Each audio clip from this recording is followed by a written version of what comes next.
Kasama ho natin ang tagapagsalita ng Quiapo Church, si Father Robert Arellano. Ito ho'y kaugnay pa rin dun sa preparasyon na ginagawa po ng Quiapo, simbahan po ng Quiapo para ho sa Traslasyon 2025. Ilang araw na lamang ho yan, gaganapin na po ito sa Enero 9. Ngayong linggo na po yan. Pero bago ho ang Enero 9, magkakaroon po ng ilang pang mga activities. Etong pahalik ay mas mauna po ito. So anyway, kasama ho natin si Father Robert. Magandang umaga po sa inyo, Father Robert, and welcome sa Bombo Radio Philippines. Thank you for joining us. Si Bombo Genesis po ito. Kasama ho natin si Bombo Jai. Kamusta ho yung preparasyon ngayon ng simbahan po ng Quiapo, Father? Ilang araw na lamang po, nalalabi bago po ang traslasyon. May mga kulang pa po ba? May mga hinahabol pa po ba ang inyo pong komite, Father? Masasabi natin na ang simbahan ng Quiapo ay nakahanda na para sa mga pagdiriwang at gawain para sa dakilang kapistahan ng mahal na poong Jesus Nazareno.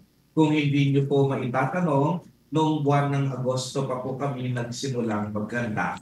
Kaya kung mabibilang natin, August, September, October, November, December, almost 5 months na po kami naghahanda para sa kapistahan ito ng mahal na poong Jesus Nazareno.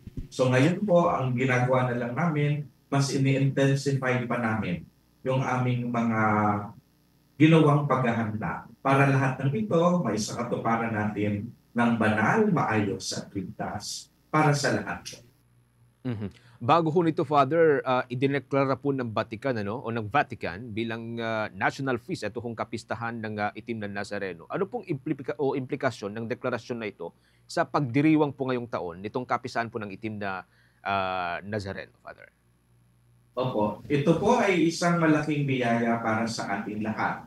Dahil nga po pag sinabing national feast on the level of vicariate, dioceses, and parishes, pwede na rin silang magdiwang ng kapistahan ng mahal na pong Jesus Nazareno. Kaya nga sinasabi natin, pambansang kapistahan na.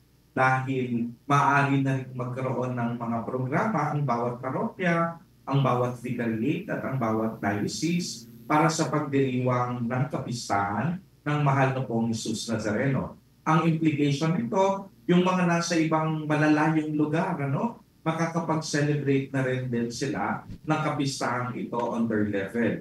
Kung inyong mapapansin, talagang nakasentro ang lahat sa Quiapo Church. Yung mga kapatid natin nasa Visayas at Mindanao area, makakapag-celebrate na rin sila sa kanilang mga parokya at kanilang mga simbahan. Dahil ito nga ay ipangdiriwang na pangkalahatan ng buong Pilipinas. At gayon din sa buong mundo, na bawat Pilipino na nais magdiwang ng pagdiriwang ng kapistahan ng mahal na pong Jesus Nazareno, pwede nila ito maisagawa. Ibig sabihin, magiging national celebration na po ito, Father? Anyway, Bombo Jai, with your questions? Father, paano naman po ang mga paghahanda ng Quiapo Church pagdating sa seguridad at kaligtasan para sa Traslasyon 2025?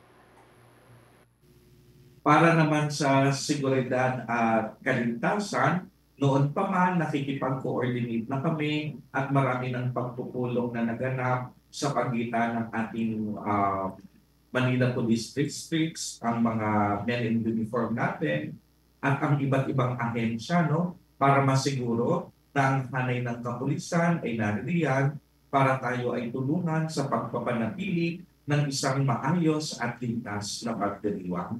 Kaya nga sa briefing yesterday, nabanggit ni General Ibay na mahigit 12,000 men in uniform ang tutulong sa atin, at higit pa dyan, yung ibang mga ahensya, yung ibang mga kapatid natin sa serbisyo, tulad ng mga sa Navy, sa Postal, ay tutulong din. Kaya tinatayang mahigit 14,500 men in uniform ang tutulong sa atin para masiguro ang kaligtasan ng bawat isa.